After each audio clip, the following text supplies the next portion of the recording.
Muy buenas tardes, tengan todos ustedes. Sean bienvenidos una vez más a esta última sesión del seminario Kratos, que es un seminario multidisciplinario en estudios políticos, auspiciado y avalado por el Colegio de Jalisco. Y en esta ocasión, con un buen cierre, con un invitado de lujo, el doctor René Torres Ruiz, quien nos hablará, nos expondrá su conferencia, su charla, intitulada Derechos Socioeconómicos y Democracia, un tema muy importante y por lo tanto a los asiduos asistentes del seminario eh, por lo menos una vez al mes venimos aquí, pues es una oportunidad para escucharlo, plantearle preguntas, interrogantes al respecto de lo que nos venga a comentar. Y para aquellos que nos acompañan por las redes sociales, su servidor va a estar al tanto también de algunos comentarios o preguntas que quieran hacerle.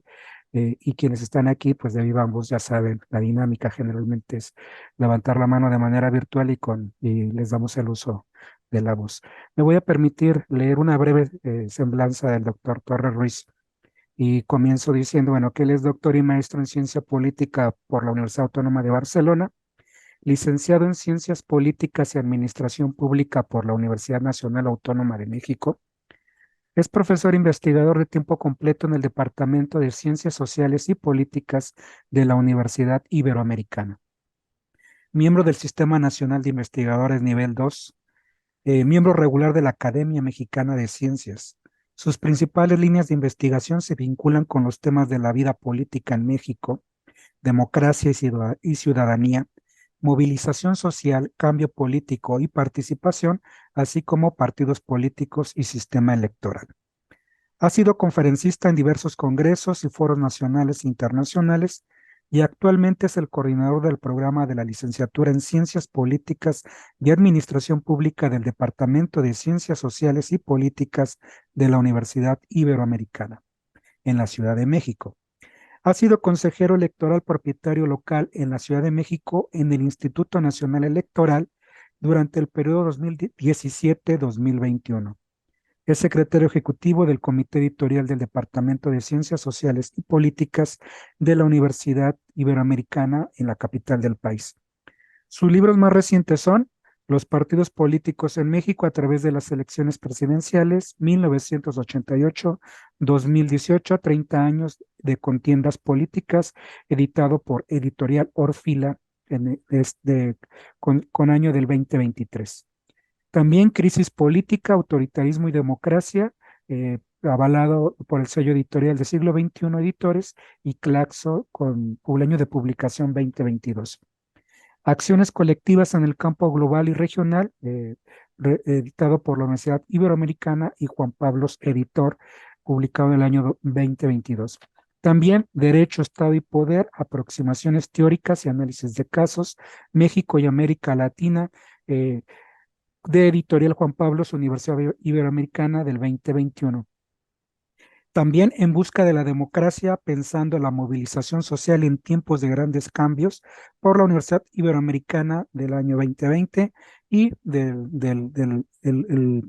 también intitulado La senda democrática en México, origen, desarrollo y declive del PRD, 1988-2018, avalado por Guernica y publicado en el año de 2019. Muchísimas gracias, estimado René. La verdad, como lo anunciamos, vamos a cerrar con broche de oro en este seminario que nos tuvimos a lo largo del año, pues te vamos a escuchar y vamos a aprovecharte que estás aquí y entonces te escuchamos con muchísima atención. Bueno, pues muchísimas gracias al doctor Alberto Arellano por la invitación a participar en este seminario Kratos del Colegio de Jalisco. Me siento muy honrado por ser también un, digamos, colaborador de este espacio crítico, analítico, ¿no? De reflexión sobre temas contemporáneos y además con una particularidad o un perfil muy interesante de este seminario, que es el de la multidisciplinaridad, ¿no? Es decir, creo que eso también enriquece mucho el debate, las discusiones. La trayectoria del doctor Arellano lo confirma además, de manera que, pues, Alberto, te agradezco de verdad la invitación y agradezco a todas y a todos aquellos interesados en escuchar esta participación que para el día de hoy titulé Derechos socioeconómicos y democracia, ¿no? Que son, de alguna manera, me parece, dos temas imbricados en la actualidad, pues dadas las condiciones, las circunstancias, digamos, políticas, económicas que prevalecen o han prevalecido en el mundo, digamos, en las últimas décadas, pues creo que es un tema siempre vigente, ¿no? Desde que este proceso, digamos, de globalización económica ha imperado y, bueno, pues, insisto, agradezco mucho a todas y a todos aquellos que el día de hoy están aquí acompañándonos por distintos medios y bueno, pues yo daré paso a la lectura de un documento que preparé y desde luego también tengo el deseo de escucharles y poder interactuar con ustedes e intercambiar puntos de vista, ideas, una vez que haya concluido la lectura de este documento que ahora mismo empiezo a leer y espero ajustarme al tiempo. Sé que Alberto cumplirá a cabalidad también con su siempre, digamos, con esta tarea siempre medio injusta, ¿no? De controlar el tiempo de los colegas. Pero bueno, inicio la lectura del documento. En esta intervención pretendo describir, analizar y discutir brevemente los fundamentos principales del liberalismo político y su modelo democrático, así como sus imbricaciones con el liberalismo económico que ha llevado a establecer un sistema económico en una nueva fase conocida como neoliberalismo, un modelo económico que ha sido impuesto rigurosamente en varios confines del planeta por los grandes centros de inversión y empresas transnacionales y por los centros de poder internacionales, teniendo grandes efectos destructivos en el tejido social y en las condiciones de vida de miles de millones de seres humanos, que viven cada vez más en la precariedad, la exclusión, sumidos en una pobreza lacerante, mientras unos cuantos individuos o familias, el 1% de la población mundial, atesoran y concentran cerca del 80% de la riqueza planetaria. Este sistema económico, el neoliberalismo, con sus enormes efectos sobre lo político y la política, ha influido de manera determinante en los últimos 40 años en varios países del orbe, ejerciendo gran dominio en la política de los estados, en sus decisiones, que casi siempre pasan por los grandes centros de poder financiero, que son los que verdaderamente mueven la balanza en cuanto a las decisiones del mundo, afectando hondamente con ello a las democracias liberales representativas.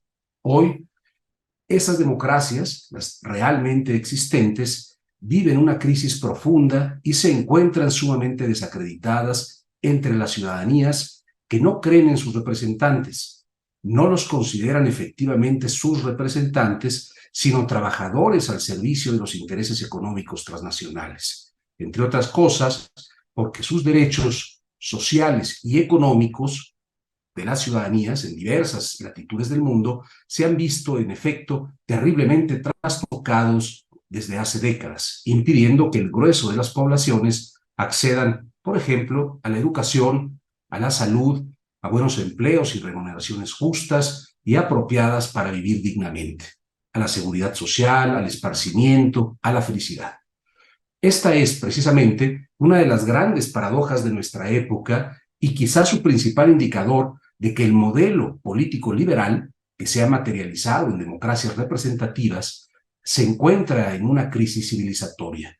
Es decir, la crisis a la que me refiero tiene que ver con la falta de reconocimiento, atención y protección de los derechos ciudadanos por parte de los gobiernos frente a las ciudadanías. Digo esto porque cuando surge con la modernidad este nuevo modelo, lo hace para romper con los modelos políticos tradicionales que eran autoritarios, verticales, supeditados a los mandatos divinos o de la monarquía, donde se excluía a las personas comunes de los círculos de influencia económica, social o política, confinándolas a la obediencia, a ser súbditos, sin derechos, expuestas a la explotación desmedida y, por supuesto, sin instituciones que las protegieran. En eso radicó el surgimiento de las democracias liberales en el contexto de la modernidad, en poner en el centro a los derechos de las personas para protegerlas de posibles abusos o excesos de los gobiernos o de terceros, Y eso ha fallado dramáticamente durante el tramo final del siglo XX y las primeras 2 décadas del siglo XXI, cuando las democracias liberales se han visto atropelladas por el modelo económico neoliberal que ha traído desigualdad, pobreza, exclusión y un maltrato sistemático de los amplios sectores sociales.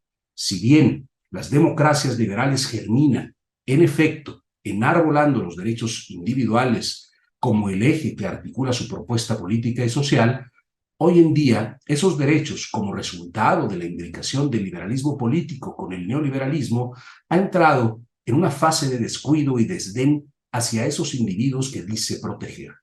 Las grandes mayorías del planeta, y esto se aprecia también en el seno de las democracias liberales, están viviendo con escasos recursos que les impiden acceder a niveles dignos de vida. Esos derechos, que son los que deberían proteger las vidas de las personas, aunque consignados en las constituciones de los países, realmente no encuentran eco en la realidad. Las condiciones para su ejercicio son escurridizas en el mejor de los casos y en otros son de plano inexistentes. El pensamiento económico liberal que se ha impuesto desde finales de los años 70 y que acometió contra los logros del estado de bienestar sostienen de manera categórica que los derechos sociales y económicos no deben ser incluidos en la concepción de ciudadanía porque, sostienen los pensadores neoconservadores, crea ciudadanos pasivos y dependientes del Estado, incapaces de trabajar por su propio bienestar. La consigna para estos liberales ultraconservadores es justamente work for your welfare, que traducido al español sería trabaja por tu propio bienestar. Por supuesto, no asumo que el significado liberal de este concepto sea el único, es decir, el de las democracias. Existen otras tradiciones de pensamiento, republicanismo, socialismo, multiculturalismo, comunitarismo, etc. Este concepto, de suyo bastante complejo y entreverado, ha despertado muy diversas reacciones en diferentes épocas y geografías, grandes debates aún sin resolver.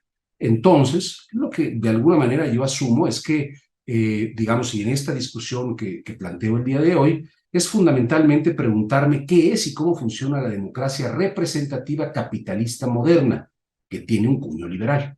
¿Cómo se relaciona este tipo de democracia con la ciudadanía social en el seno de esta tradición de pensamiento liberal? En este sentido, pregunto también, ¿cómo se ha dado esta relación en el marco del neoliberalismo, considerando a este como una fase superior del capitalismo? Y finalmente, ¿cuáles son los efectos generales que esta perspectiva hoy dominante ha tenido en tiempos recientes, causando profundo malestar entre las ciudadanías? Entonces, estas relaciones, pienso, han cambiado con el tiempo, ¿no?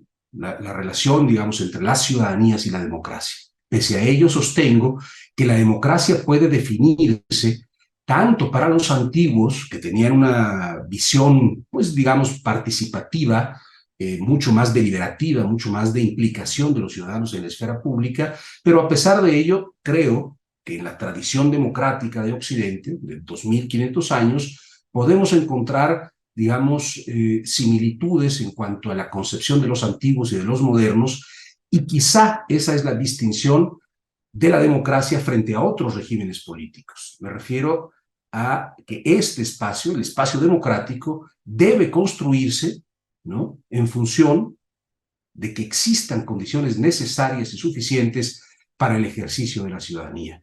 Claro que esas condiciones cambian o se adaptan a partir de la concepción que se tenga de la ciudadanía misma.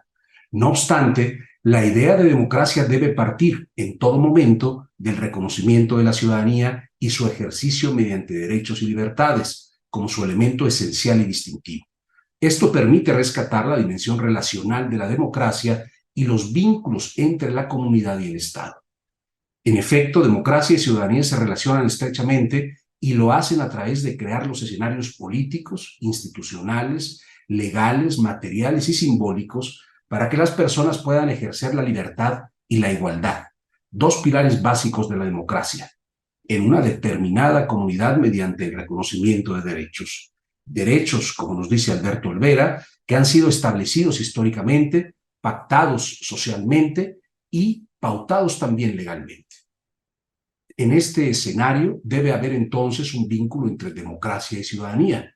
Pero lo que me interesa en esta ocasión es establecer este vínculo específicamente entre la ciudadanía y sus derechos socioeconómicos como lo que yo considero una base primordial para la construcción y buen desarrollo de un sistema político auténticamente democrático. Y aquí sigo a varios autores: Bauman, Marshall, Van Steenbergen, O'Donnell, el propio Rawls, Ronald Dworkin y algunos otros autores, algunos de ellos efectivamente de cuño liberal y otros quizás más adscritos a una tradición pues republicana. Acorde con esto, la democracia moderna consiste en primer lugar en que el soberano es el pueblo y que la soberanía, un poder legal racional querido por todos, es decir, representativo, hace realidad la igualdad de todos ante la ley y la ciudadanía universal. Este punto es determinante porque para la mayoría de liberales se trata de una igualdad frente a la ley, meramente jurídica, no de una igualdad social. Para los liberales más ortodoxos, los reclamos de los ciudadanos, según nos dice Cooper, a fin de obtener un rango de beneficios sociales para la colectividad, pueden ser adelgazados, dejando la ciudadanía como un mínimo de protecciones legales para el individuo autocontenido y su propiedad, y erosionando las nociones de bienestar social y de acción colectiva para mantenerlo. En lo que coinciden ciertamente todos los liberales es que la ciudadanía como estatus se da, ya decía, en términos de posesión de derechos. Pero hay disputas y estas se presentan, como vimos, citando a Cooper, cuando hay que definir el tipo de derechos que deben otorgarse a y la proporción de estos, es decir, en qué medida se pueden crear las condiciones para su ejercicio. Es aquí donde emerge el dilema entre las distintas vertientes del liberalismo. Unas propugnan por reconocer únicamente los derechos civiles, que son las grandes libertades, los derechos políticos, mientras que otras se pronuncian por incorporar como basamento fundamental de la ciudadanía las dimensiones social y económica. Aquí podríamos encontrar, por ejemplo, a un autor clásico del liberalismo, como es John Rawls, o también un autor un poco más reciente, que es Michael Walzer. Este es el núcleo de la discusión al que quiero llegar el día de hoy, para comprender por qué razón existe hoy en día tanto malestar con las democracias liberales y cómo es que éstas afectan en términos generales las condiciones de vida de las personas en las sociedades contemporáneas. Wood reflexiona también sobre estos asuntos y nos dice que la democracia liberal moderna, que en efecto nace y crece en el capitalismo, se experimenta una clara disociación entre la identidad cívica y el estatus socioeconómico de las personas, permitiendo de ese modo que se dé la coexistencia de la igualdad política formal con la desigualdad de clase. Pero no solo eso, sino que la primera deja prácticamente intacta a la segunda, con lo que los derechos políticos de los ciudadanos no ayudan, porque no tienen condiciones materiales donde apoyarse, a transformar otros ámbitos de la vida pública envuelta en el capitalismo y donde se experimentan la explotación y dominación de unas clases sobre otras. En este mismo sentido, encontramos al sociólogo británico Thomas Marshall, quien nos advierte en su célebre libro Citizenship and Social Class, traducido al español Ciudadanía y Clase Social, que las sociedades capitalistas crean clases sociales que ponen en franca desventaja a unas personas frente a otras, por lo que es conveniente pensar en un modelo de ciudadanía capaz de fortalecer a la democracia liberal y dar, al mismo tiempo, dice Marshall, la posibilidad de equilibrar los enormes desbalances y asimetrías propios del capitalismo. Este autor, a pesar de ser un liberal, reconoce en efecto estos, efectos perniciosos o dañinos del capitalismo en cuanto al desbalance de las clases sociales. A pesar de adscribirse a la tradición liberal en tanto concibe a la ciudadanía como posesión de derechos, Marshall es un autor representativo del liberalismo igualitario, que pone énfasis en la justicia distributiva y en las políticas sociales de bienestar. Marshall aseguraba que los derechos de ciudadanía eran el resultado histórico de largos procesos y que todos aquellos que tuvieran el estatus de ciudadanía poseían iguales derechos y deberes. Este autor analizó el caso inglés sin que él tuviese, pretensiones de universalidad con el concepto de ciudadanía que estaba generando. Esto fue alrededor de 1948, 1949, cuando Marshall escribe un par de conferencias que da en la Universidad de Cambridge y que luego, digamos, se materializa en el libro Ciudadanía y Clase Social. Sin embargo, digamos, con el tiempo, esta noción de Marshall pues va teniendo un impacto y una influencia muy notable, digamos, en las discusiones teóricas, académicas de Occidente. Para este autor, el proceso de construcción de derechos de ciudadanía se da a lo largo de 3 siglos. Dice él que en el siglo XVIII surgen los derechos civiles, es decir, las grandes libertades, el derecho a la propiedad y también a establecer contratos válidos. En el siglo XIX surgen para Marshall los derechos políticos, que son básicamente los derechos a participar, digamos, en el cuerpo público, como elector de los miembros o de las instituciones correspondientes, como el Parlamento y las juntas del gobierno local. Y finalmente, Marshall establece el siglo XX como el momento o el periodo de la humanidad donde emergen derechos socioeconómicos que serían, digamos, derechos que deben propulsar o permitir que las personas tengan un mínimo bienestar económico, ¿no? Es decir, que tengan también la posibilidad de compartir plenamente la herencia social y vivir una vida digna, ¿no? Sin, digamos, sobresaltos por estar pensando simplemente en la sobrevivencia. Eh, digamos, en relación con los derechos socioeconómicos, también llamados de segunda generación, en realidad son resultado, dice Marshall, de los movimientos obreros y sindicales, ¿no? Y entre otros también encontramos derechos clásicos como el derecho al trabajo, a la salud, a la educación, a la jubilación, al seguro de paro, en fin. Y Marshall posiciona los derechos sociales, repito, digamos, como el basamento que permite el ejercicio tanto de los derechos civiles como de los derechos políticos. Y creo que es aquí, en esta propuesta marshalliana, donde se da un giro innovador frente a lo que había sido hasta ese momento, digamos, hasta los años inmediatos posteriores a la Segunda Guerra Mundial, dentro de la tradición liberal, la concepción de ciudadanía. Había una concepción de ciudadanía que residía fundamentalmente en el seno de la tradición liberal en reconocer que la ciudadanía consistía sí en derechos, pero en donde estos derechos eran sobre todo civiles y políticos. Lo que se plantea entonces con Marshall, ¿no?, es que la libertad política es resultado de la libertad económica, que a su vez genera los derechos sociales a partir de los cuales es posible ejercer ambas libertades, tanto la libertad política como la libertad económica. Es decir, se colocan los derechos sociales como la condición necesaria para corregir las injusticias producidas por el capitalismo e instituirlos como fundamento para el ejercicio integral de los derechos de ciudadanía.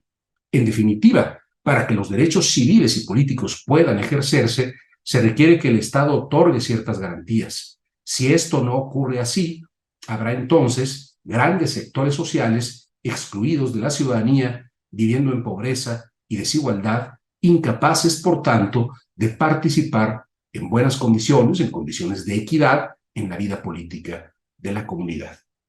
De modo que esta perspectiva establece el carácter multidimensional de la noción de ciudadanía, compuesta como mínimo por 3 elementos: el civil, el político y el social. Este planteamiento de Marshall sigue siendo muy influyente en nuestro tiempo, a pesar de que, por supuesto, hay que reconocer que se han venido sumando distintas generaciones de derechos. Marshall creía que al expandir los derechos y favorecer su ejercicio, los miembros de una sociedad podrían alcanzar la ciudadanía como clase y estatus, permitiéndoles participar en su comunidad política. Pero si esos derechos, los derechos sociales, sean violados o anulados, se impediría entonces que las personas tomaran parte en su comunidad. Este sociólogo inglés consideraba que el espíritu esencial que definía el estado de bienestar era su compromiso genuino con la libertad y las condiciones materiales que la hicieran posible para el conjunto de la ciudadanía. Esto constituía, digamos, una obligación prioritaria del Estado. Es así como Marshall, al desarrollar estos planteamientos de los que vengo hablando, se distancia del liberalismo clásico, más ortodoxo, que conceptualizaba la libertad en términos negativos, es decir, simplemente la libertad en términos de no interferencia del Estado o de terceros en la vida privada de las personas.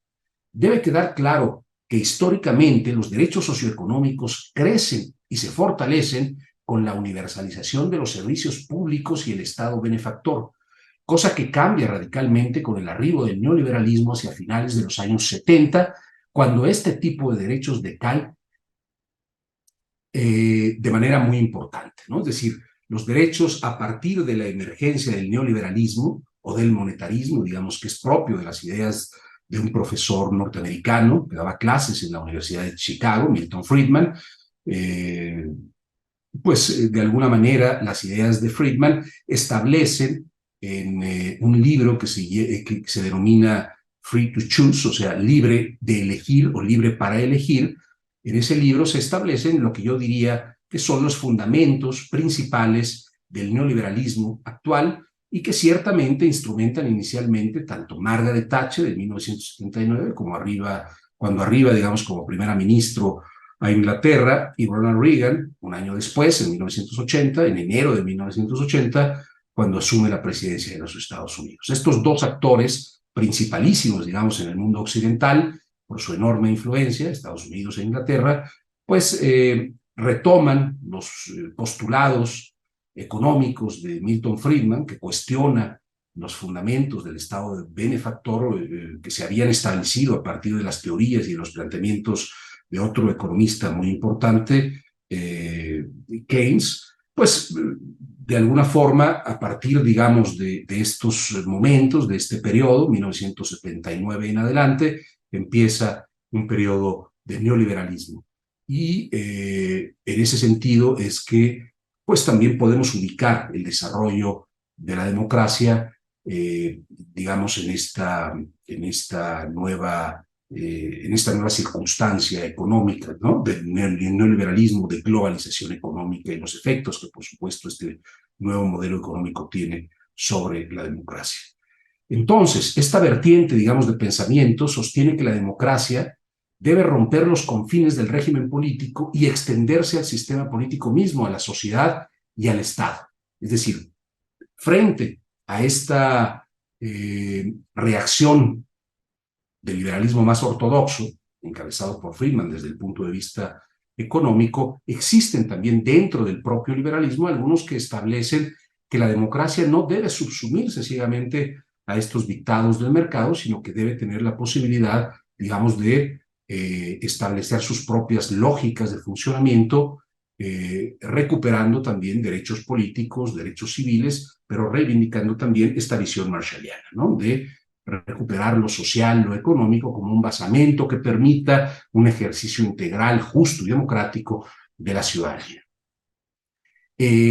Esta tradición, una tradición liberal mucho más progresista, como la de Guillermo O'Donnell, por ejemplo, alude al ejercicio del poder político y sus resultados y nos dice, por un lado, que se toman decisiones por parte del gobierno de una manera mucho más, digamos, pensando en efecto en la ciudadanía e involucrándola en los asuntos públicos, en la esfera de lo político y de la política, ¿no?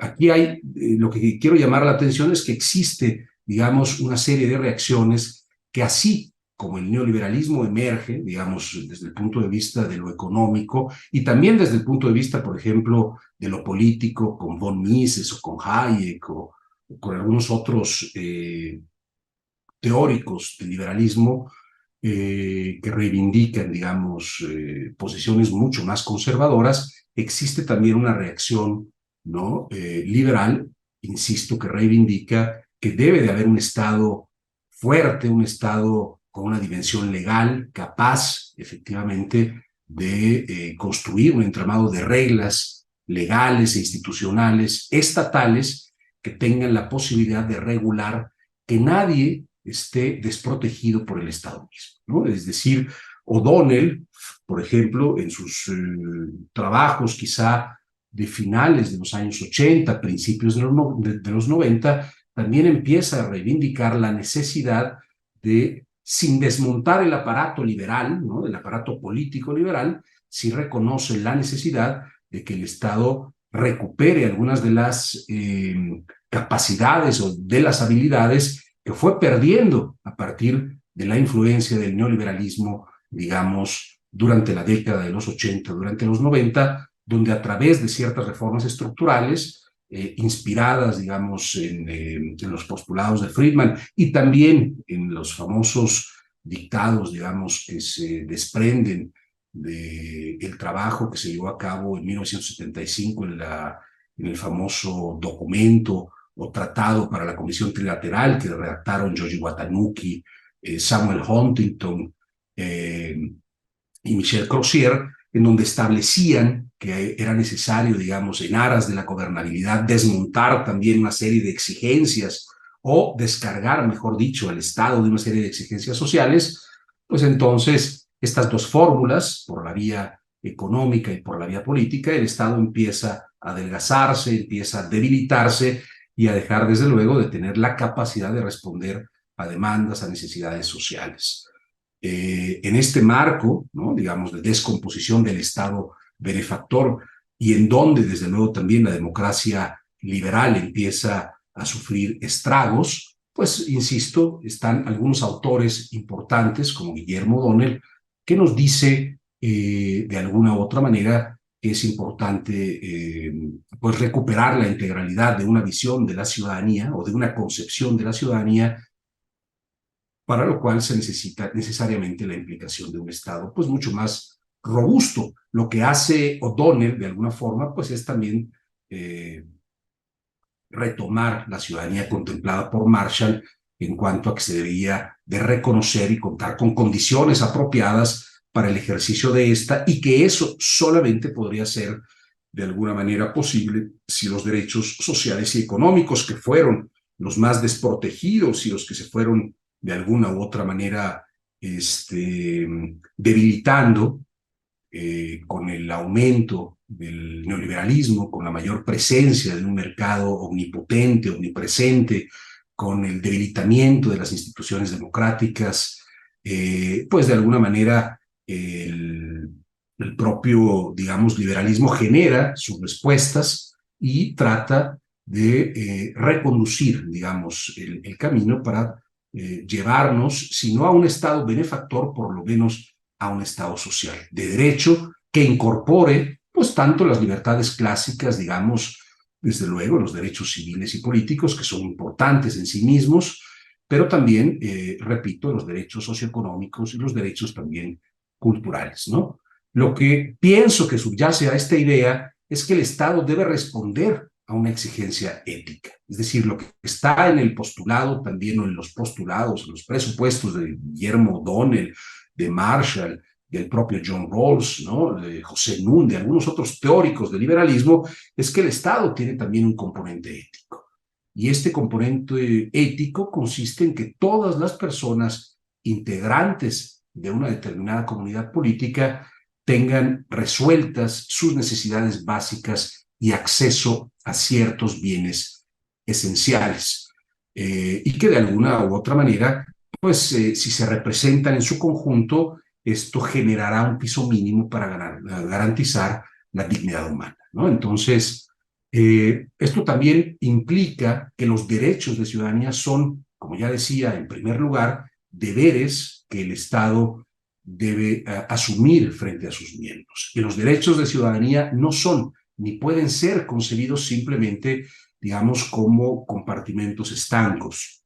Los derechos son, digamos, familias que deben de estar necesariamente interrelacionados, interconectados, ser interdependientes, ser exigibles, para que solo de esa manera puedan tener en su conjunto los derechos de ciudadanía un beneficio integral y positivo para todas las personas poseedoras de derechos, ¿no? Es decir, para los sujetos de derechos. Y esto ciertamente en el modelo neoliberal pues ha perdido una influencia, porque el argumento principal que se construye, digamos, desde el neoliberalismo es que los derechos socioeconómicos no deben incluirse en el ámbito de la ciudadanía, porque, repito, pues dicen los neoconservadores, generan estos derechos socioeconómicos ciudadanías pasivas, dependientes, siempre, ¿no?, a la expectativa de lo que el Estado les pueda dar, y también ¿no? Pensadores como Bristol, como Lafayette Miles o Robert Nozick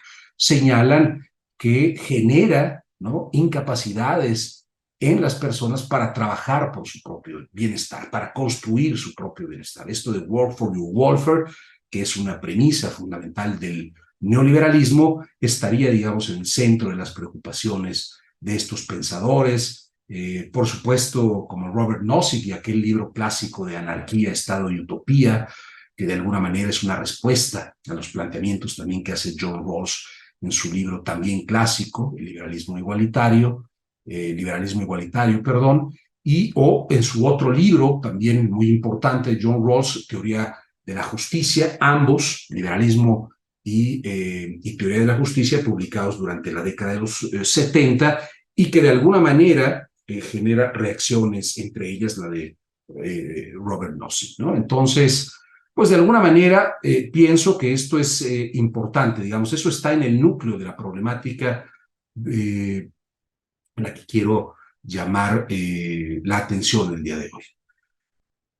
Entonces, digamos que hay un cambio disruptivo del modelo económico que lleva a replantear los últimos 40 años de Occidente en términos de funcionamiento económico y sus estructuras institucionales y legales que protegían a las ciudadanías durante el estado de bienestar. Un nuevo ciclo aparece. Este ciclo, el neoliberalismo, tiene un funcionamiento político, digamos, o tiene una influencia sobre el funcionamiento político determinante y genera fuertes desbalances. Y algunos de esos desbalances tienen que ver con la desestructuración, ¿no?, de los procesos que protegen a los ciudadanos.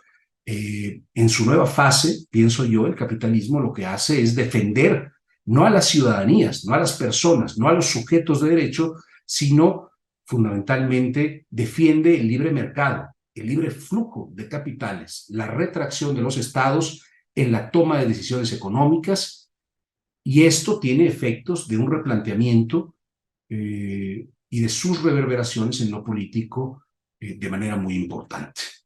Los neoliberales argumentan ciertamente también que los derechos sociales y económicos son incompatibles con las exigencias de la libertad negativa. ¿Qué es la libertad negativa? Como yo decía hace un momento, la no intervención del Estado o de terceros, digamos, ¿no?, en la vida privada de las personas. Piensan entonces que si el Estado toma un papel activo, militante, ¿no?, fuerte, para proteger los derechos sociales y económicos, puede golpear, puede debilitar o afectar de manera muy importante este presupuesto liberal clásico, ¿no?, que tiene que ver con la reivindicación de la libertad negativa.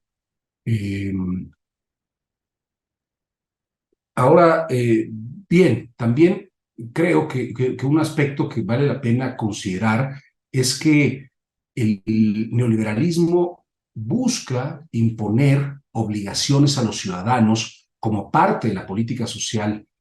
Esta nueva derecha y algunas corrientes de alguna manera más conservadoras del liberalismo piensan que los ciudadanos ya no deben moverse en función de derechos, es decir, que la economía ya no está pensada para proteger efectivamente los derechos ciudadanos, sino que en todo caso se deben de establecer una serie de obligaciones, de exigencias para que la ciudadanía se esfuerce, para que la ciudadanía se prepare, para que la ciudadanía, digamos, encuentre sus propios mecanismos de salir de la pobreza, de la desigualdad, de condiciones de adversidad.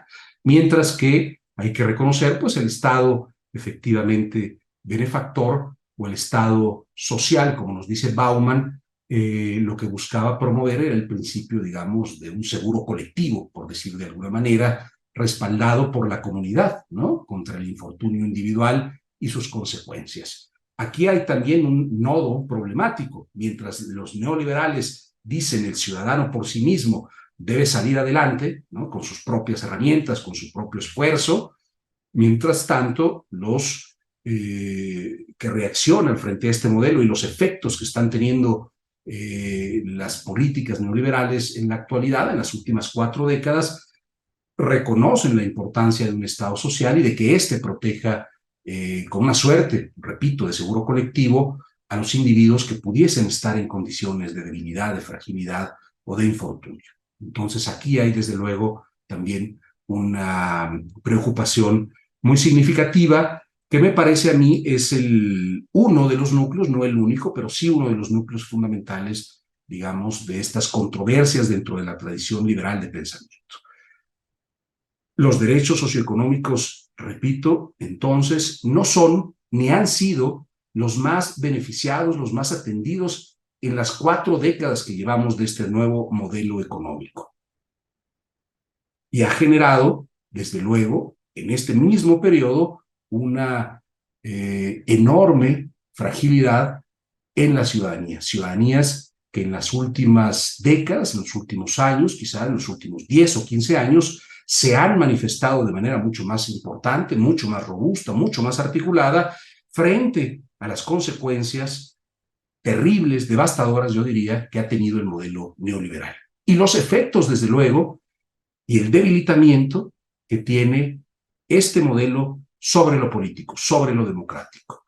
Para terminar, simplemente quisiera leer unas pequeñas líneas que nos comparte Joseph Stiglitz, que es un economista que incluso fue presidente del Banco Mundial, ¿no? Es un economista que yo no podría considerar fuera de la tradición liberal, pero que a pesar de eso ha sido un economista crítico, muy crítico yo diría del modelo neoliberal, y hoy considera, digamos, que debe de replantearse este modelo. Y dice lo siguiente, con esta cita de Joseph Stiglitz, cierro mi participación para abrir espacio al intercambio, a la discusión. Y dice Stiglitz, cito, hoy la credibilidad de la fe neoliberal en la total desregulación de mercados como forma más segura de alcanzar la prosperidad compartida está en terapia intensiva.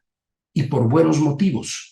La pérdida simultánea de confianza en el neoliberalismo por sus promesas rotas, como la de construir un mundo sin pobreza, y en la democracia, no es coincidencia o mera correlación.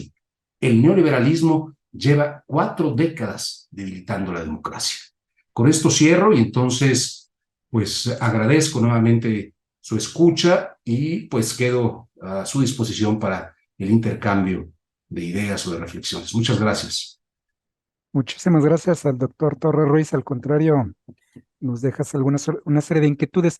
Pregunto a quienes asisten constantemente al seminario si tienen alguna pregunta, con muchísimo gusto le damos el uso de la voz. Voy a estar también invitar a quienes están en las redes, si tienen una pregunta, plantearla en el Facebook para darle lectura.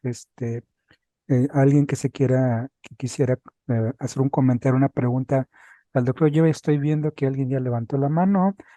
Luis Fernando, permíteme, Luis Fernando, para que puedas, adelante. ¿Ya puedes?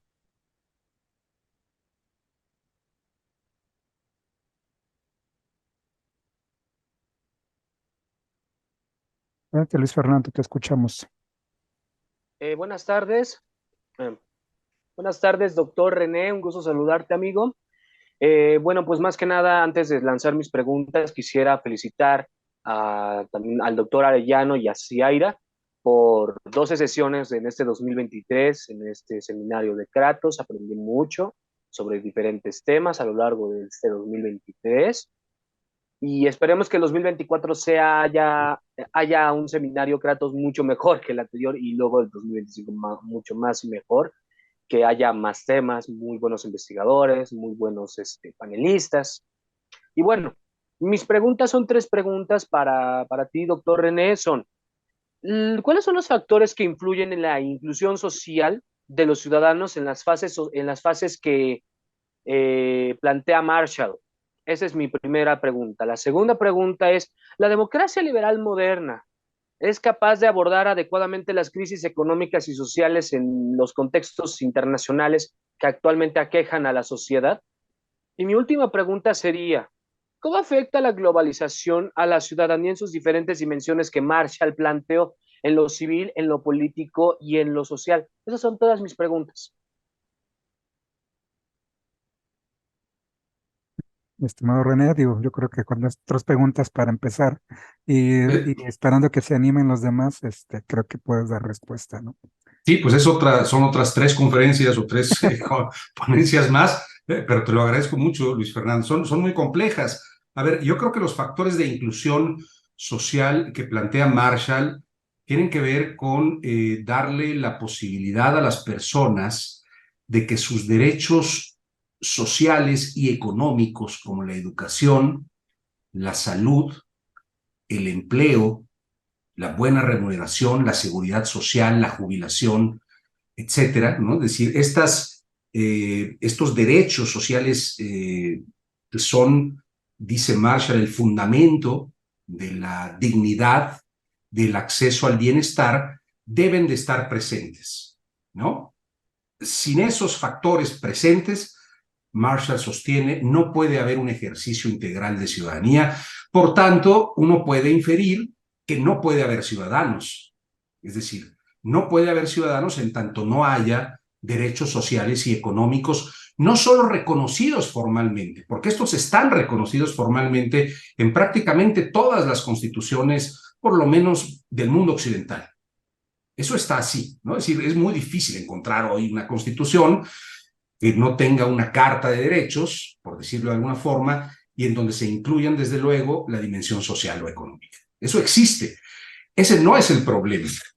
El problema es, bajo el esquema del neoliberalismo, de este modelo económico en su nueva fase, ¿no? En la fase que se establece, como yo decía, digamos, con la llegada de Thatcher y de Reagan, y con los presupuestos de Milton Friedman y los influjos de pensadores como von Mises o como von Hayek, ¿no? Estos dos austriacos que fueron muy influyentes, digamos, en el pensamiento económico de la segunda mitad del siglo XX, pues entonces, dice Marshall, si eso no está presente, no en la formalidad, sino en el ejercicio mismo de los derechos, en que las personas, pues no porque la Constitución lo diga, sino porque la realidad lo establezca, puedas acceder a un buen empleo y a tener una buena paga y saber que vas a tener una jubilación justa y que si te enfermas tienes seguridad y que además tienes acceso a una buena educación.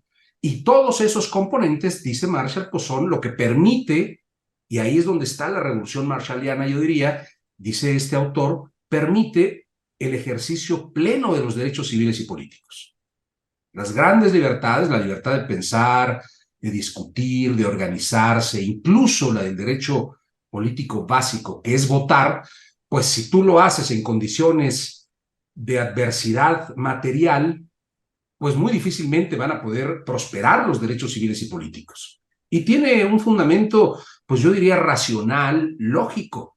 Una persona que esté en condiciones de precariedad, de salud, débil, frágil, que no tenga, ¿no? Los nutrientes adecuados, que no duerme bien, que no tiene trabajo, digamos, seguro, ¿no? Y bien remunerado, pues seguramente se estará comiendo las uñas, se estará preocupado todo el tiempo y desde luego no podrá ejercer sus libertades de ninguna naturaleza de manera democrática, ¿no? Es decir, con justicia y con libertad. Ese es un poco el presupuesto que yo diría está en Marshall y que me parece revolucionario y que sigue influyendo dentro del pensamiento liberal mucho más progresista y que tiene en efecto en pensadores. Yo citaba a un pensador como Guillermo O'Donnell, pues que es muy influyente, digamos, ¿no? En nuestra tradición politológica, etcétera, que retoma algunos de los postulados de Marshall y habla, pues, de esto que O'Donnell denomina una ciudadanía integral, ¿no? Una ciudadanía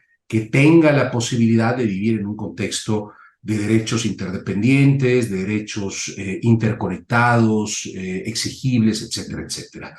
Luego me pregunta si la democracia moderna puede de alguna manera resolver o atender las crisis sociales. La democracia moderna no es parte del presupuesto, digamos, de lo que yo trato de establecer o traté de establecer en esta intervención. Si yo creo que las democracias como están hoy, las democracias realmente existentes, como se ha dicho, las democracias del voto, las democracias representativas, las democracias electorales, que son las que tenemos, no tenemos otras, ¿no? No pueden atender porque no están hechas para atender las enormes demandas sociales que este mundo cada vez más complejo, diverso y plural tiene. No, la finalidad de una democracia representativa es resguardar el derecho del voto, resguardar el derecho a organizarse en partidos, a que haya una participación más o menos equilibrada y equitativa entre estos, ¿no? Es decir, en que exista un aparato institucional, normativo, que resguarde la contienda electoral, los comicios, ¿no? Que existan jueces, que los ciudadanos puedan votar, pero desde mi punto de vista, sería interesante encontrar, desde luego aquí entre los colegas, Alberto y todos los demás que están acá, pues un punto divergente, porque pienso yo que esas democracias estrictamente representativas, bajo esta idea que estoy tratando de sintetizar, no tienen capacidad para responder y atender derechos sociales y económicos, resolver el tema del empleo, resolver el tema, digamos, medioambiental, resolver el tema, digamos, de nuevas generaciones de derechos que hablan de pluralidades, de identidades, de diversidades, etcétera. No, pues no hay posibilidad. Tenemos entonces, desde mi punto de vista, que transitar hacia otro modelo democrático. ¿Cuál es ese modelo democrático? Pues se ha llamado de maneras muy diversas. Modelo adversarial, modelo sustantivo, modelo radical, participativo, deliberativo. Depende qué autor tome uno. Habermas, Chantal Mouffe, en fin, ¿no? Zygmunt Bauman, distintas variedades. Pero lo que creo que está en el núcleo de la discusión en la actualidad, cuando uno piensa en las democracias frente a la realidad demandante de este mundo, que está cambiando en muchos sentidos, no es el mundo en donde se instauraron las democracias representativas de los años 70 u 80. Es otro mundo. Hay un cambio de época, hay un cambio de valores, hay un cambio de cosmovisión, quizá no en todo el mundo, pero en muchas poblaciones, en muchas sociedades, en muchas latitudes, uno está viendo un nuevo esquema axiológico, un nuevo modelo de valores, un nuevo esquema de cómo incluso relacionarse con el poder, con la toma de decisiones, y eso tiene que ver también con aspectos tecnológicos, con la aparición del Internet, con la forma de articularse de los ciudadanos, con la manera en cómo se tomaban las decisiones y los propios gobernantes deberían de responder a las ciudadanías, a sus representados, etcétera, etcétera, ¿no? Entonces, y la globalización, lo uno con esto último, ya para terminar, ¿no? Digamos, la globalización, Luis Fernando, es también digamos, un nuevo espacio que se abre y que demanda necesariamente nuevas ideas, nuevas reflexiones, nuevas maneras de hacer política, de ejercer el poder, porque ya no nos movemos solamente en un plano local o en un plano estatal o nacional, nos movemos, querámoslo o no, gracias incluso a las nuevas tecnologías, al Internet, en un plano global. Por eso estos conceptos de lo local, ¿no? Es decir, de esa relación, ¿no?, intrínseca entre este plano global, ¿no?, que es muy fácil de repente, que también hay que decirlo, no está universalizado, porque hay muchas, por la precariedad social y económica que existe en el mundo, no muchos tienen acceso, por ejemplo, a nuevas tecnologías, a Internet, a dispositivos, ¿no?, para conectarse, etcétera. Pero lo que es cierto es que aquellos que sí tenemos esa posibilidad, pues nos abre un sinfín de oportunidades de relacionarnos con el mundo de una manera en la que hace 30 o 40 años no existía. Y eso implica y daña y afecta, no daña, pues afecta o transforma la política. Y desde luego, desde mi punto de vista también debe de hacernos pensar sobre los modelos democráticos que se construyeron en los años 70 u 80.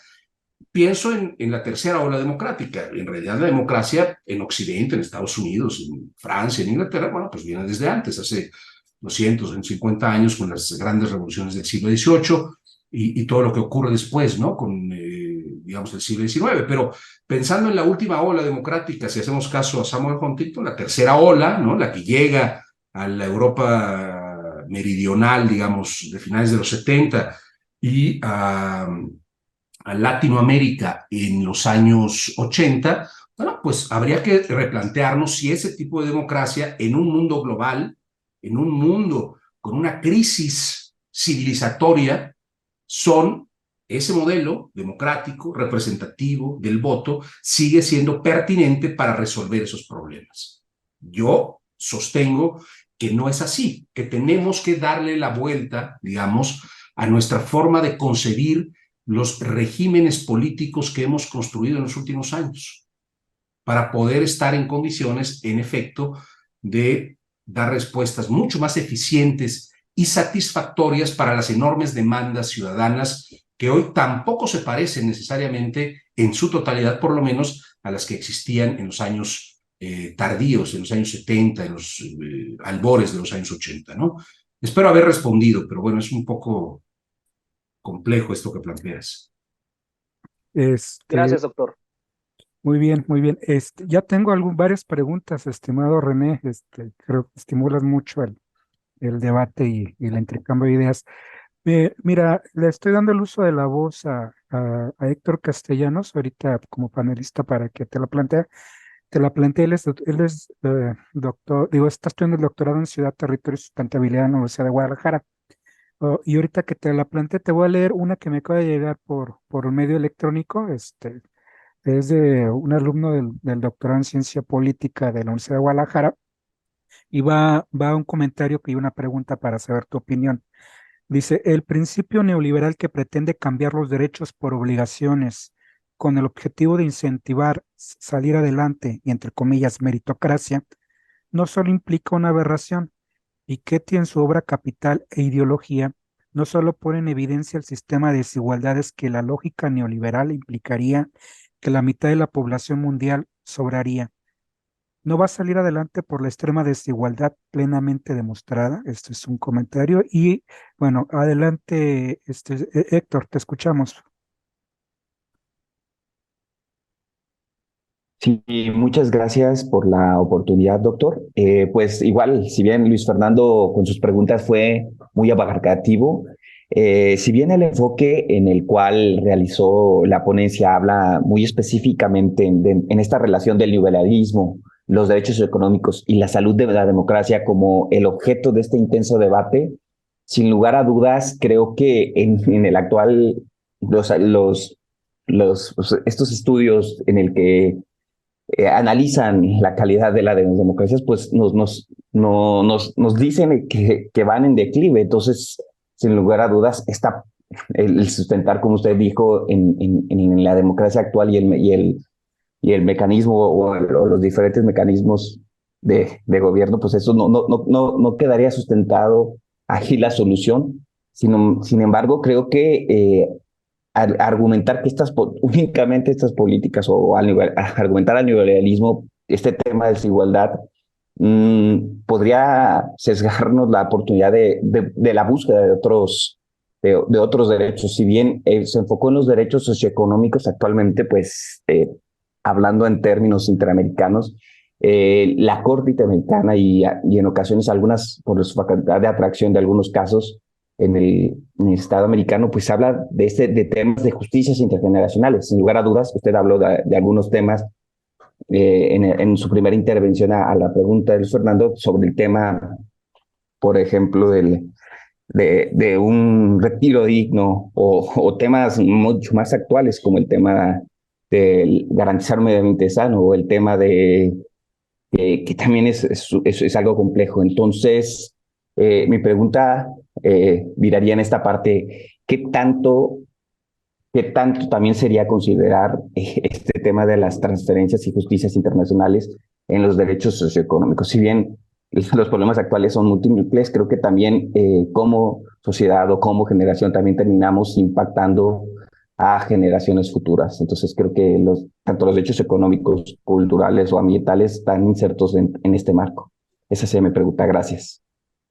Muy, mira, René, no sé si quieras hacer un comentario porque luego el doctor Igor González de la Universidad de Guadalajara hace un comentario, pregunta dividida en dos, y no sé si luego te las leo porque sí están un poco extensas. Y si quieres abordar estas dos inquietudes, y le doy lectura de lo que el doctor González nos plantea, ¿no? Claro que sí, Alberto. Primero, me refiero al comentario que me leíste. Creo que en efecto, digamos, el neoliberalismo al invertir el planteamiento de Marshall, es decir, cuando dice, porque recordemos, lo que dice Marshall es, hay que privilegiar los derechos sobre las obligaciones, sobre todo en un contexto de capitalismo, ¿no? Es decir, en un contexto de economía capitalista, hay que buscar los equilibrios que este modelo, perdón, hay que buscar los equilibrios, sí, que no existen en un modelo de economía capitalista. La economía capitalista genera desbalances, inequidades, clases sociales muy, digamos, pues eso, muy conflictuadas, ¿no? Unas con muchos privilegios, otras con muy pocos o con ningunos. El modelo de ciudadanía que él plantea está pensado para eso, para buscar cómo dentro del capitalismo, sin desaparecerlo, se pueden encontrar respaldos legales, institucionales, para que las personas que viven en condiciones menos aventajadas puedan vivir mejor. Si tú lo que haces es invertir el presupuesto, esto o esta idea, ¿no?, de Marshall, como lo pretenden hacer algunos Miles, Crystal, ¿no?, y algunos otros teóricos del neoliberalismo, el propio Friedman, y pones por delante las obligaciones, lo que vas a generar es, en efecto, que las personas que puedan estar diría, en condiciones de mayor adversidad, pues no puedan efectivamente vivir dignamente, porque no van a tener las herramientas, uno no sabe, de salud, mentales, emocionales, materiales en general, para poder vivir su vida en condiciones de dignidad, ¿no? Que creo que eso es un poco lo que se buscaría con el modelo de Estado social, en donde todas y todos, más allá de tus propias habilidades y capacidades, puedas, respaldado por esta suerte de, digamos, de pacto, ¿no?, colectivo, ¿no?, en donde el Estado social interviene en favor de aquellos, interviene no solamente en favor de aquellos más desaventajados, sino en general de todos, pero dando preeminencia a que aquellos que están en condiciones de cierta fragilidad puedan vivir, si no igual que los otros, en condiciones, digamos, que cuenten con un piso mínimo de bienestar. Ese es el dilema que plantea Marshall y que los neoliberales han contraatacado y yo diría en estos últimos 40 años pues han efectivamente casi destruido. Y muchas de las razones por las que uno ve las grandes movilizaciones del 2011, del 2013, del 2019, etcétera, movilizaciones en todo el mundo, desde la Revolución Árabe hasta lo que se conoce como los movimientos de las plazas, ¿no? Recordemos, ¿no?, la Plaza Sintagma, la Plaza del Sol en España, etcétera. Todos estos movimientos que surgen en el 2011 lo que reclamaban era esto, una mayor democracia, y con ello querían decir una mayor capacidad de los gobiernos para dotarles a las ciudadanías de condiciones propicias para vivir pues en mejores contextos, con mejores atmósferas, con mayores oportunidades, con mayores también esperanzas y perspectivas hacia un futuro cercano, ¿no?, con un empleo digno, con un acceso a un sistema de salud apropiado, bien, ¿no?, también alimentados, bien nutridos, con un ambiente también, digamos, en donde se propicie el intercambio, la educación, las ideas, etcétera. Eso es lo que me parece que de alguna manera es lo que sucede cuando tú inviertes el presupuesto de Marshall, es decir, desproteges a aquellos que siempre existen en una comunidad humana. Hay algunos que pueden tener mayores fortalezas que otros, mayores condiciones y capacidades o habilidades para salir adelante por sí mismo. Pero de eso no se trata de entender que vivimos en una colectividad y que de alguna u otra manera necesitamos unos de otros y necesitamos también la solidaridad, la fraternidad como valores universales que permitan construir sociedades más justas, más equitativas. Y creo que eso es lo que ha, de alguna manera, golpeado de manera muy importante el modelo económico neoliberal, e insisto, con los efectos que ha tenido sobre las democracias representativas a las que ha ido minando, debilitando de manera paulatina, ¿no? Eso es lo que considero. En la segunda pregunta, la que hacía Héctor, pues yo creo que de alguna forma, o considero que los derechos sociales, económicos, culturales, medioambientales, es decir, los de tercera, cuarta y quinta generación, también están descuidados, también están olvidados, ¿no? Es decir, no hay en este momento agendas internacionales dentro de este mundo, digamos, de la globalización, suficientemente consolidadas, ¿no? Agendas me refiero no solamente en sus declaraciones, que esas en las declaraciones pueden estar los tratados internacionales y las cartas, ¿no? Que se firman por los gobiernos haciendo promesas, ¿no? De protección al medio ambiente, protección a la cultura, protección a esto, al otro, pero que en realidad no se traducen en políticas públicas, en decisiones gubernamentales que atiendan este tipo de derechos, ¿no? Los derechos medioambientales, los derechos a la diversidad, a la identidad, al libre flujo, ¿no? De personas, ¿no? Es decir, las grandes migraciones, los grandes éxodos, que son también, ¿no?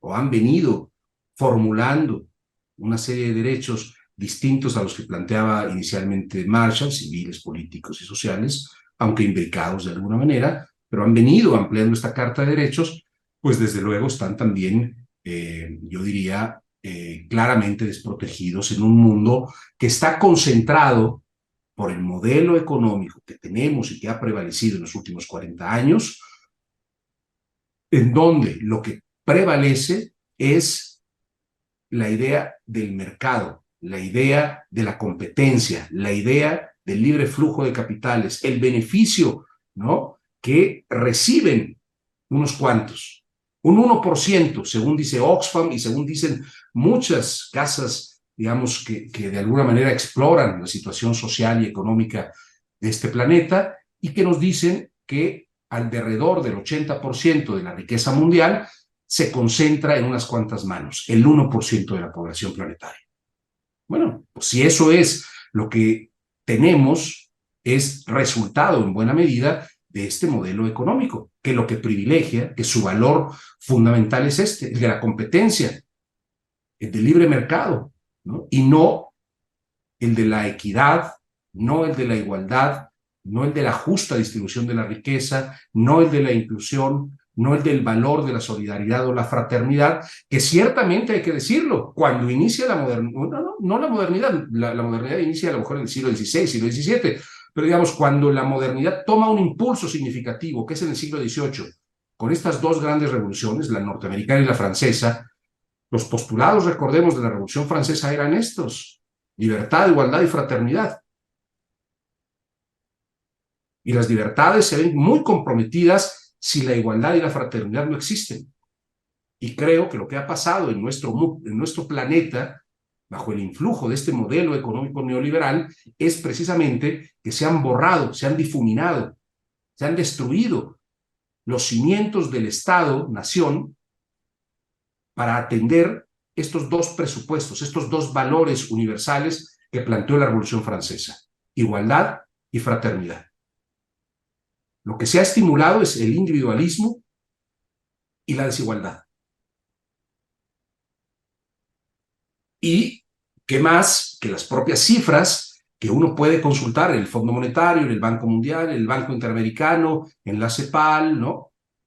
En donde, insisto, siendo así muy esquemáticos, el 1% de la población planetaria atesora, ¿no?, el 80% de la riqueza que se produce en el planeta. Eso es desigualdad. Y frente a eso, está ahí, ¿no? Pues lo que tenemos que hacer es buscar nuevos esquemas políticos, sociales, económicos, que trasciendan esa enorme desigualdad y pongan en el centro la dignidad de las personas, a través de reconstruir la estatalidad, de reconstruir la política y entonces permitir que todas las personas, sin importar sus habilidades, sus condiciones, sus colores de piel, sus deseos, sus gustos, etcétera, etcétera, puedan vivir en condiciones de dignidad. Yo creo que el tema central, me permitiría ponerlo así, de manera resumida, es buscar esquemas políticos, económicos y sociales que apunten hacia la dignidad. Si a eso tenemos que llegar llamando a la democracia representativa o deliberativa o participativa o radical o adversarial o el modelo de Estado social o bienestar o providencia, etcétera, pues llamémoslo. Pero busquemos esquemas, mecanismos institucionales, procedimentales, ¿no? Que ayuden a esto que yo refería con Guillermo O'Donnell cuando él dice que el Estado debe tener también una dimensión ética. El Estado no solo es instituciones que permitan, ¿no?, como dicen los liberales, proteger la propiedad privada o los intereses individuales, ¿no? El protegerse, digamos, de posibles intromisiones de terceros, etcétera. Eso está bien, puede ser. Y puede resguardarse también esa privacidad y esa individualidad, ese derecho, digamos, a la propiedad privada o a que uno tenga, ¿no?, lo que es resultado de su trabajo, etcétera, etcétera. No estoy de alguna manera proponiendo la destrucción de este tipo de condiciones o de circunstancias de vida.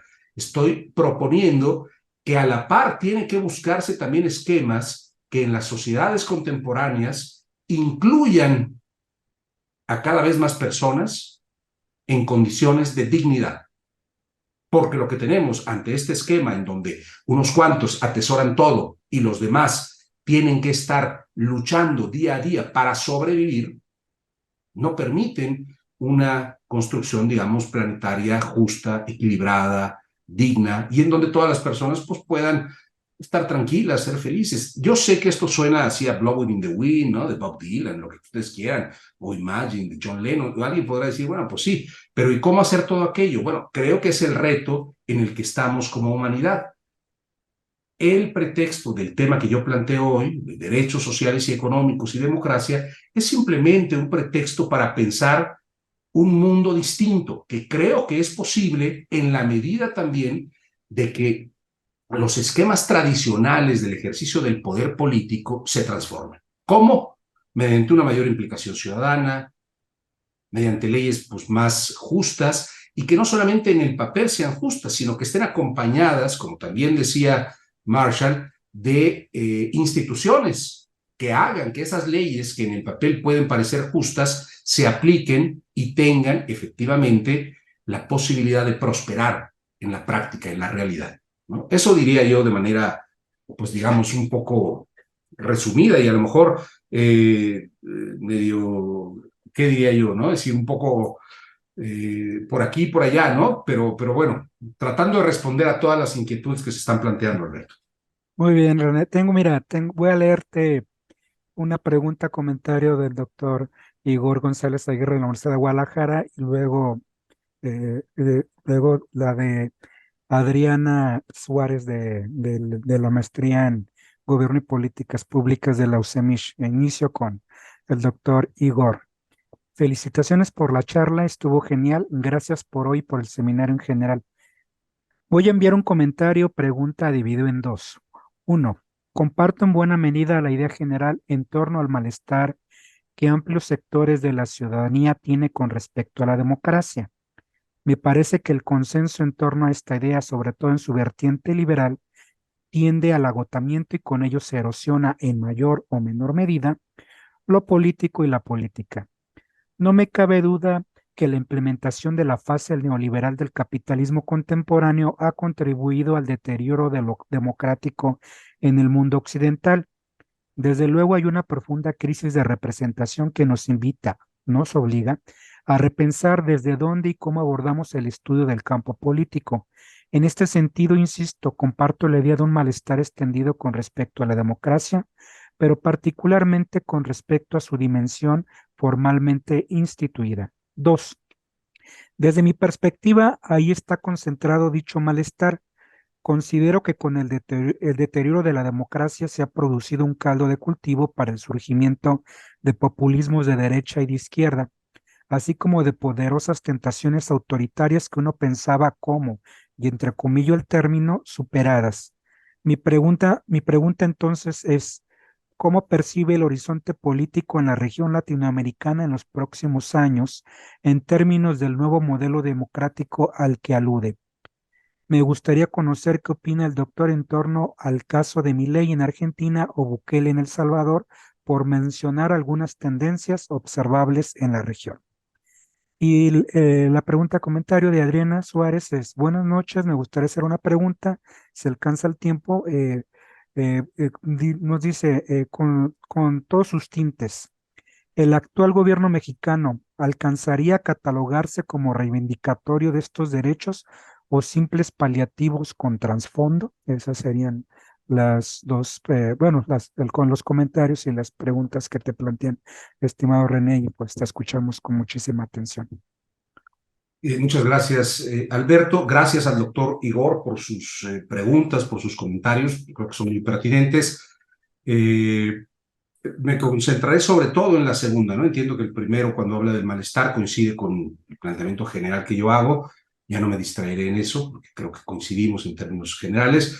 Pienso que cuando habla de populismos, en efecto, creo que ahí hay una discusión, un debate muy interesante. ¿Hay populismos de derecha y de izquierda? Pues yo creo que sí, todos estamos coincidentes en eso. ¿Cómo definir el populismo? Yo lo defino y creo que puede ser muy polémico, pero ajustándome a la definición de Laclau. Pienso que el populismo es, como decía Ernesto Laclau, un mecanismo de construir pueblo. Es decir, una forma en la que a partir de recuperar, ¿no? Demandas diversas, por equivalencias, como dice también Chantal Mouffe, puedes llegar a construir una identidad popular.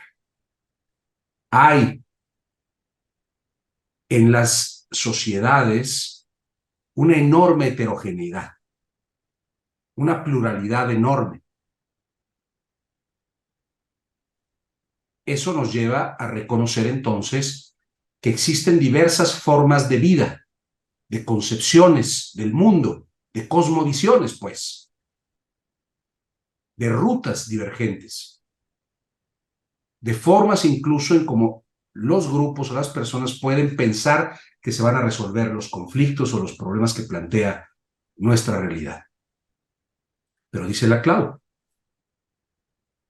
por esta cadena de equivalencias, y esto también lo dice Chantal Mouffe, lo dicen ambos, pues, ¿no? Porque coinciden, desde luego, ustedes saben, fueron pareja incluso, ¿no?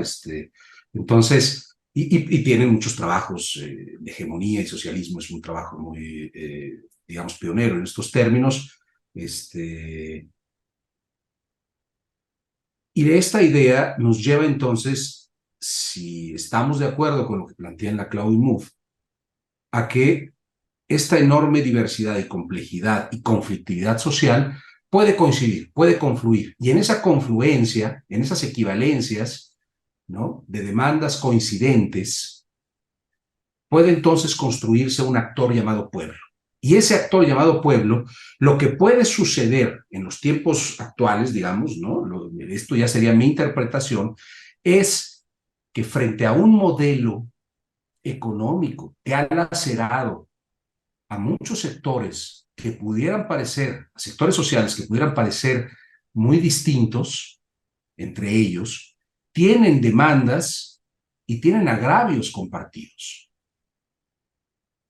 Han sufrido durante estos últimos años, en el contexto neoliberal,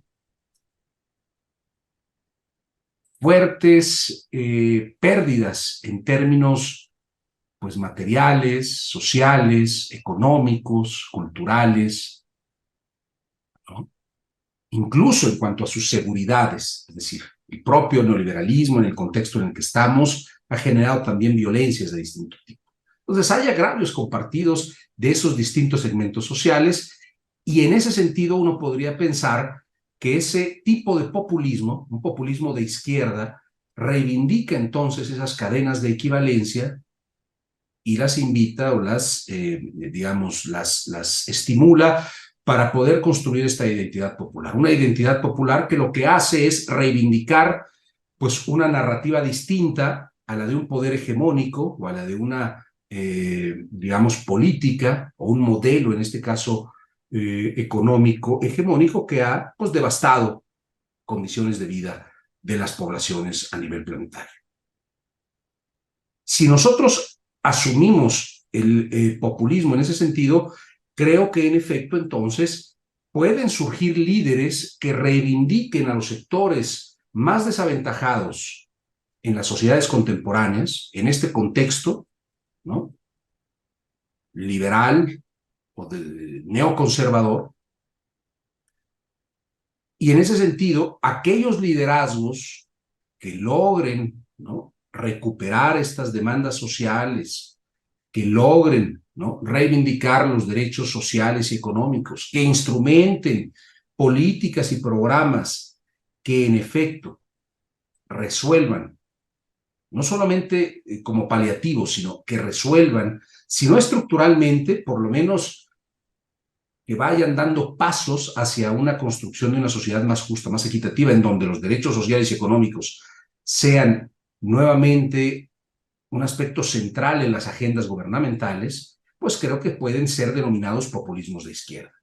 No en un sentido quiero decir peyorativo, sino en este sentido de la clave, de construir pueblo respecto a construir esa identidad colectiva que permita enfrentar a un modelo, a un adversario, que no a un enemigo, porque el populismo de izquierda planteado por la CLAU no está hablando de un enemigo al que va a destruir, habla de un adversario al que tiene que combatir en el plano de lo público, del debate, en el mundo de las ideas, de la discusión, de las propuestas, de las alternativas para resolver los problemas que todos los seres humanos vivimos día con día.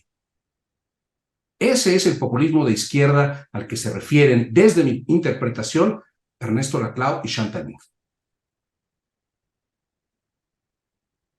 Es reivindicar sectores populares oprimidos, aquellos que han sido confinados a las periferias de los sistemas económico y político, aquellos que Bauman denominó parias de la modernidad.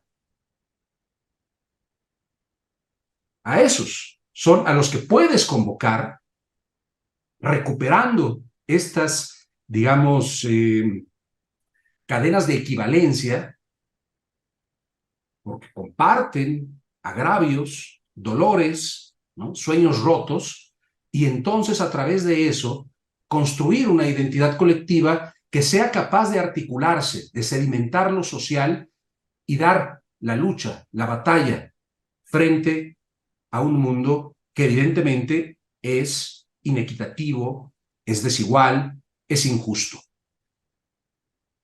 Esto puede ser polémico, sé que es polémico. Alberto trata el tema del populismo y seguramente en esto no estará de acuerdo. Pero eso es lo que hay que debatir.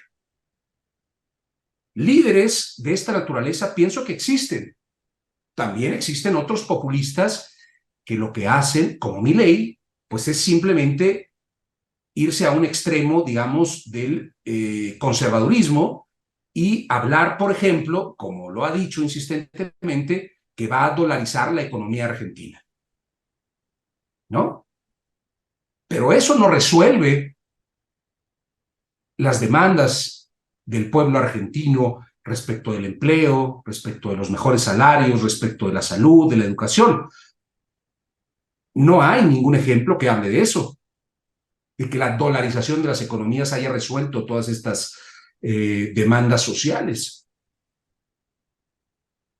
Entonces, bueno, pero, por ejemplo, y no por tratar de reivindicar a Andrés Manuel López Obrador, que esto también lo conecto un poco con lo que preguntaba Adriana, ¿no? Si AMLO reivindica o de alguna manera ha atendido los derechos sociales y económicos. Entiendo que esa es un poco la inquietud de Adriana.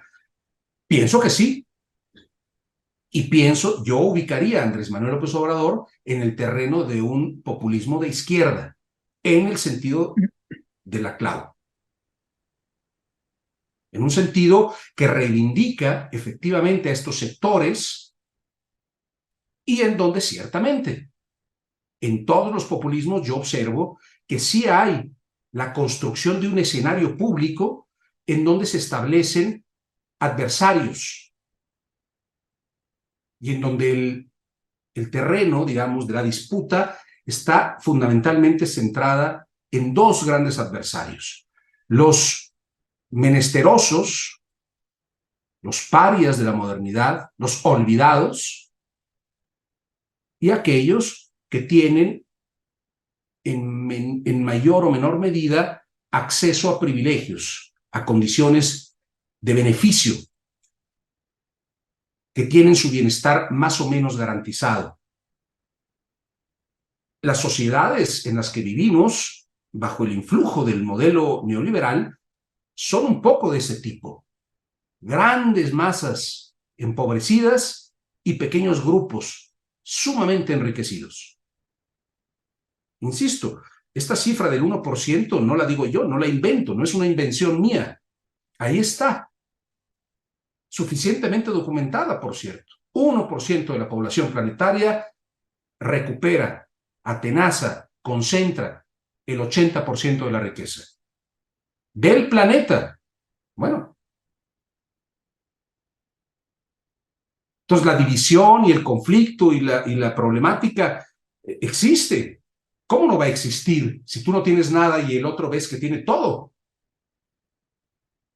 No es simplificar una realidad, es que esa realidad es la que ha construido fundamentalmente el modelo económico neoliberal que hemos padecido en el mundo entero o en buena parte del mundo en los últimos 40 años. Y creo que Andrés Manuel López Obrador, doy dos ejemplos. En un reciente informe de agosto de este año, el Consejo Nacional para la Evaluación de la Política Social establece que gracias a las políticas obradoristas de los últimos 5 años, 8.9 millones de personas han abandonado la pobreza. En distintas dimensiones, ¿no? Con esta idea, digamos, de la pobreza multidimensional, en ciertas dimensiones o en algunas de estas dimensiones, con las que mide la pobreza el Coneval, 8.9 millones de personas han abandonado algunas de estas dimensiones de la pobreza. Y también otro aspecto significativo es que el salario mínimo hasta ahora, en enero todavía se incrementará más, pero hasta ahora ha tenido un crecimiento real de 93%, del 2018 al 2023. Empezó el salario en este sexenio, el salario mínimo, quiero decir, en 88 pesos, y en este momento está en 203, sin tomar en cuenta la franja norte, que incluso está más arriba, ¿no? Es decir, está en 300 y tantos el salario mínimo por día. Son dos aspectos importantísimos, por no hablar ya de que la inflación está pues, más o menos controlada, ¿no? También el peso frente al dólar. Es decir, hay un montón de indicadores macro que son lo que cuidaban tanto los neoliberales y que decían que esto, que lo otro, y que es donde ponían el acento, y que hoy están mejor los indicadores macroeconómicos por Andrés Manuel López Obrador, que era el que iba a destruir el país, que nos iba a llevar al socialismo,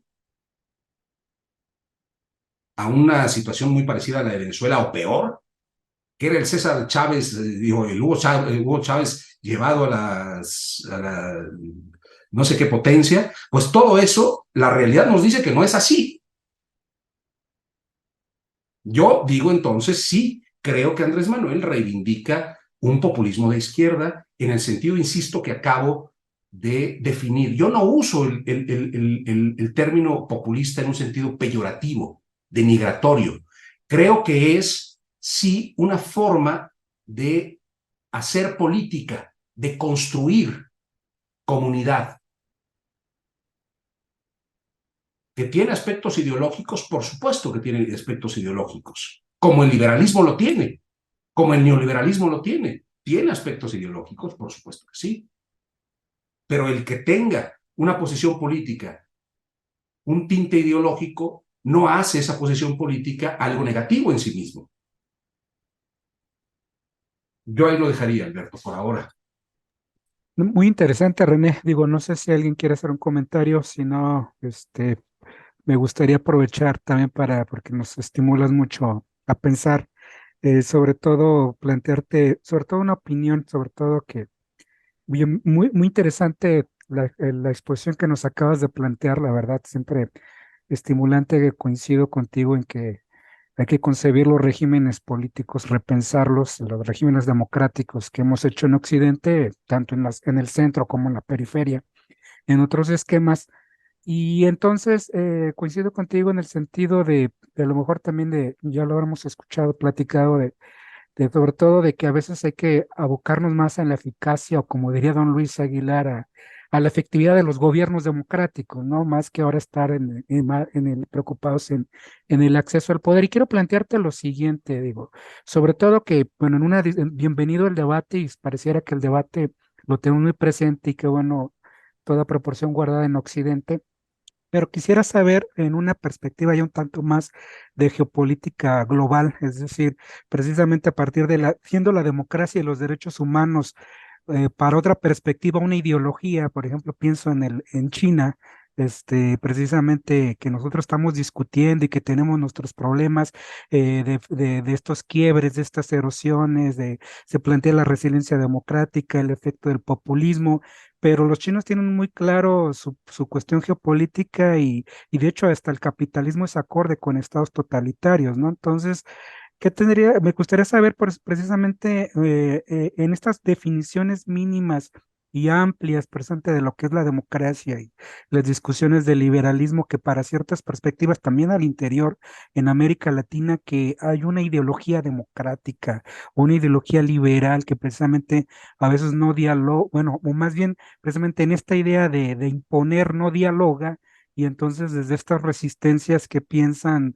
de otras perspectivas, pues obviamente si tú quieres de coloniales, contrahegemónicas, precisamente que también las tenemos al interior, ¿qué opinión tienes al respecto, tanto internamente como digamos en el caso, te lo planteaba en el chino, ¿no? O sea, de que para ellos la democracia y los derechos humanos es inconcebible y es una ideología de Occidente, ¿no? Y al interior de América Latina, por ejemplo, estas ideas de la democracia liberal y estas cuestiones pues, es una imposición, ¿no? O sea, que también, ¿qué tendrías que decir al respecto, tanto interna como externamente, en este mundo de debate de ideas, ¿no? Pues muy interesante, Alberto, lo que planteas, porque yo creo que ahí está otro de los nodos problemáticos, digamos, de la teoría política hoy por hoy.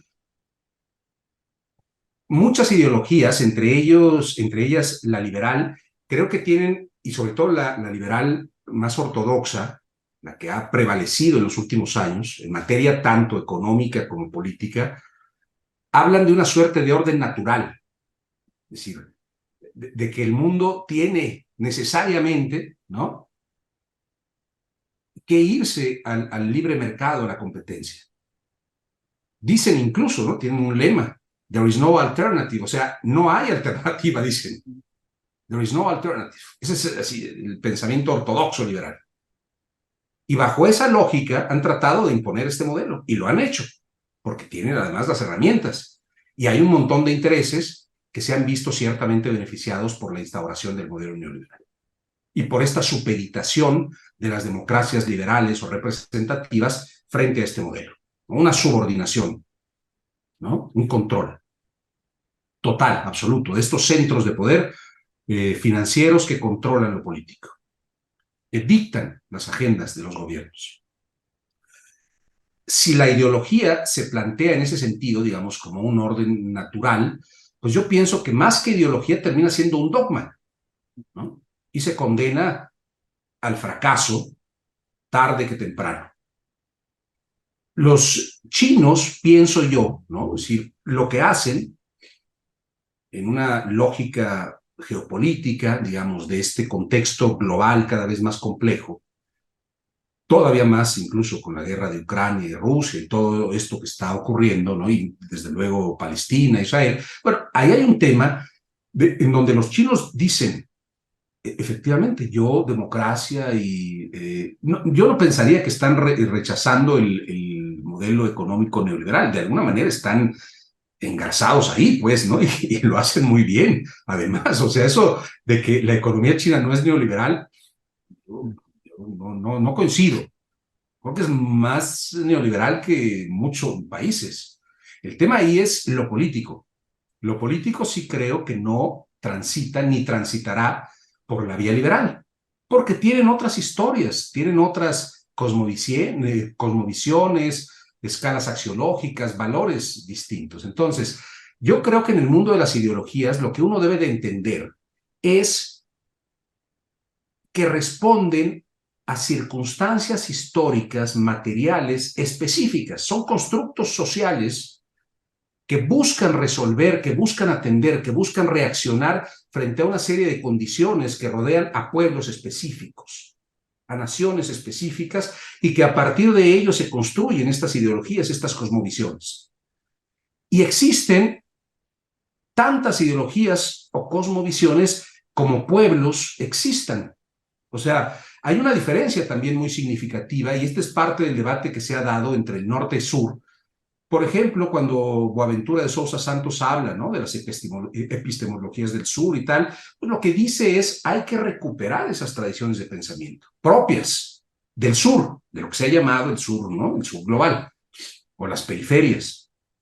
Es importante recuperarlas, son ideologías que tienen su valor, y no hay ideologías mejores que otras, simplemente hay ideologías que históricamente han experimentado circunstancias mucho más favorables para terminar imponiéndose y siendo hegemónicas, como es el caso del liberalismo político y del liberalismo económico.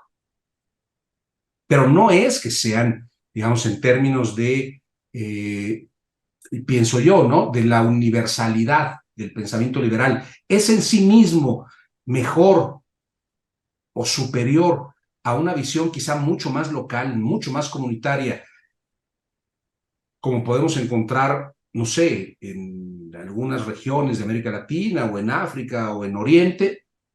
Yo no lo plantearía en esos términos, ¿no? Que es un poco como lo plantea también, ¿no?, en Choque de Civilizaciones Samuel Huntington, con quien yo no coincido.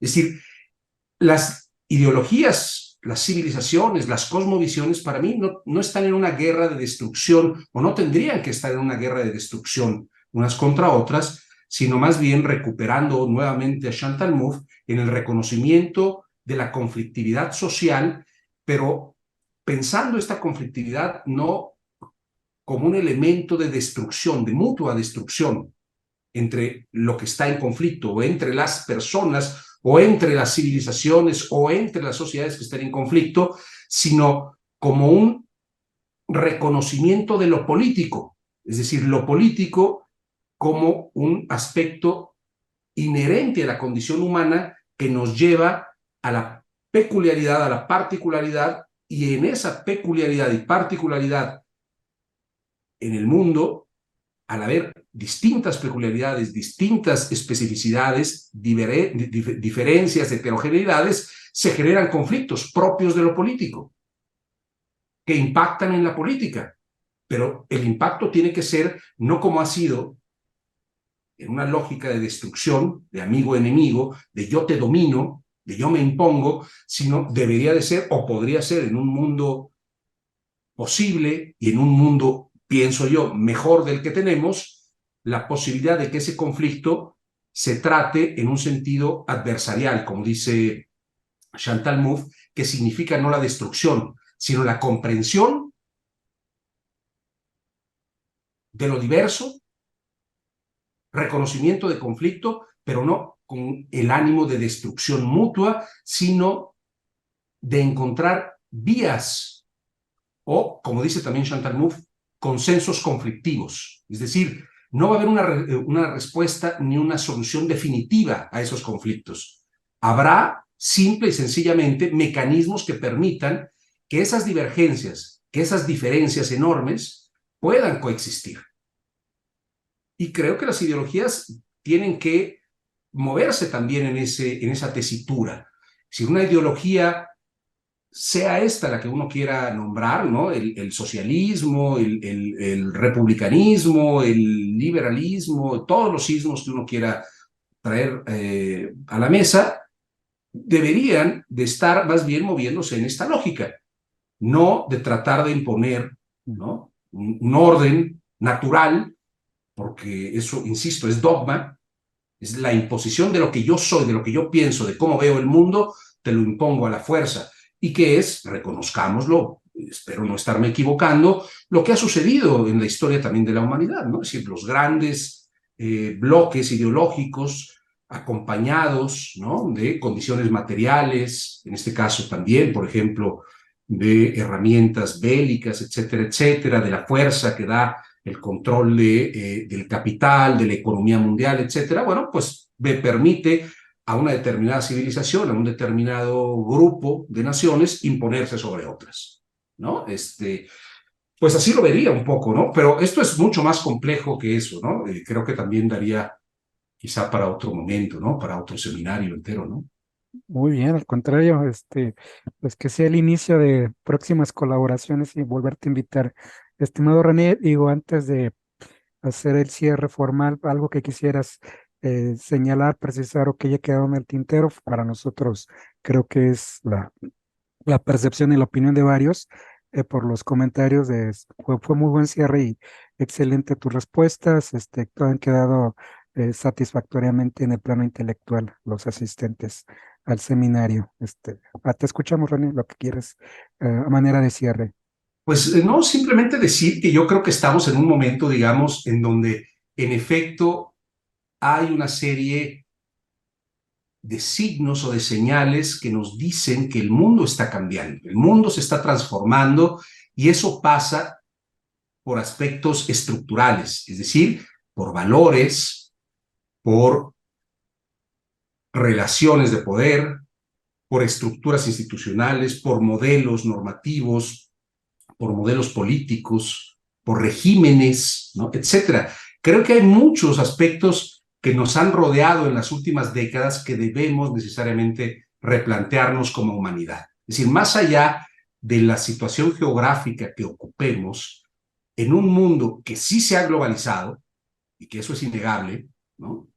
Y que está cada vez más interconectado, como yo decía, incluso por el tema del Internet y de las redes y todo esto, pues debemos entonces pensar el mundo desde lo que es hoy, como es hoy, y desde ahí tratar de empezar a construir nuevas formas de relacionamiento humano que nos permitan, a través de la política y a través de este componente político conflictivo, pues reconocernos de esa manera, es decir, como una condición que tenemos, una condición humana conflictiva, pero que efectivamente, sin el ánimo de destruir o de imponernos, podemos y debemos encontrar vías de coexistencia, de una coexistencia pacífica, armónica, mucho más igualitaria, mucho más libre, mucho más incluyente, y reconociendo lo plural como la riqueza misma de nuestra propia condición. Entonces, yo insisto, este tema de los derechos sociales y económicos y democracia o su vinculación, pues simplemente creo, en mi caso, es un pretexto para tratar de pensar cosas que quizá están un poco, pues más allá, ¿no? De esta temática, pero que también creo que son, pues, temas interesantes y que en nuestra especialidad o en nuestros trabajos, Alberto, y colegas, pues seguramente creo que vale la pena, ¿no? Tener en el radar también estas preocupaciones teóricas, metodológicas, conceptuales, y tratar de entrarle, ¿no? En ese sentido. Así que, y bueno, y desde luego agradecerte a ti, al doctor Alberto Arellano Ríos, su invitación, a todas y todos, a este seminario Kratos, y al Colegio de Jalisco por pues albergar, ¿no? Este espacio de reflexión, de análisis, de crítica, de confluencia creo que siempre es muy sano, que aunque no pensemos igual, porque de eso no se trata, por lo menos de mí, yo no busco que nadie piense como yo, ni busco pensar como nadie, lo que creo que estos espacios deben de proliferar en la Academia Mexicana para escucharnos, para intercambiar y para colectivamente construir un conocimiento que nos ayude como sociedad a vivir cada vez mejor. Definitivamente, muy buen cierre con lo que acabas de puntualizar. No quisiera antes de despedir formalmente, bueno, Fernando Chávez, que pregunta de tus libros, ¿dónde los podemos conseguir? O sea, no sé si quieras orientarlo o también si alguien quiere escribirte, pasar tu correo electrónico, como O tú. sí, si quieres, mejor pasar mi correo electrónico para los que quieran contactarme por cualquier elemento o cualquier duda o cosa que quieran. Mi correo electrónico está abierto, por supuesto, es René, para quien lo quiera apuntar, rené.torres@ibero.mx. Me dará mucho gusto recibir sus comunicaciones y establecer pues contacto, ¿no? Y poder trabajar juntos, será un gusto. René.torres@ibero.mx. Muy bien, creo que lo acabas, rené.torres@ibero.mx. Exacto. Muy bien, pues entonces, pues dice Héctor que va a ir a la Ibero en mayo, entonces a ver, yo espero que pase a saludar. Bueno, déjame, ya lo acaban de compartir. Bueno, eh, muchísimas gracias, agradecerte y bueno, a nombre del Colegio de Jalisco de Kratos, que es el seminario multidisciplinario en estudios políticos, y también a quien nos ha acompañado a lo largo de todo de estos ejercicios, ya que bueno que llevamos un poquito más de año y medio y la verdad hemos tenido muy buenas intervenciones de los colegas quienes lo hacen esto un espacio de reflexión, de diálogo y de exposición de lo que vienen trabajando. Pues obviamente le va dando el realce y la calidad y como te decía, es gracias a ustedes y siempre es un placer escuchar y seguir aprendiendo y repensando las temáticas. Entonces también y que nos ha acompañado en la parte técnica, que a veces lo mencionamos y no, pero siempre ha estado ahí a nuestro querido Julio Almaraz y todo el equipo técnico del Colegio de Jalisco, agradecerles su asistencia, anunciarles que también el próximo año ya está el programa si quieren revisarlo, inscribirse, pues pasen la voz, siéntanse en la libertad como ustedes saben, aquí el espacio está diseñado para aprovechar al ponente, o sea, que el tiempo eh, no sea un pretexto para, como a veces digo en otros espacios, el que sigue o muy apretado, ¿no? Entonces yo creo que con un par de horas tenemos el tiempo suficiente para escucharnos, intercambiar puntos de vista y sobre todo seguir aprendiendo. Muy buenas noches, muchísimas gracias y nos vemos el próximo año si, si, si nos seguimos aquí en este mundo, ¿no? Entonces, un abrazo y gracias por todo y felices fiestas y ya no los alcanzamos a ver vamos a estarlos como molestando para las cuestiones, ya saben, administrativas y volverles a reiterar la cordial invitación para el próximo seminario de Kratos 2024. Por todo, muchísimas gracias y muy buenas noches.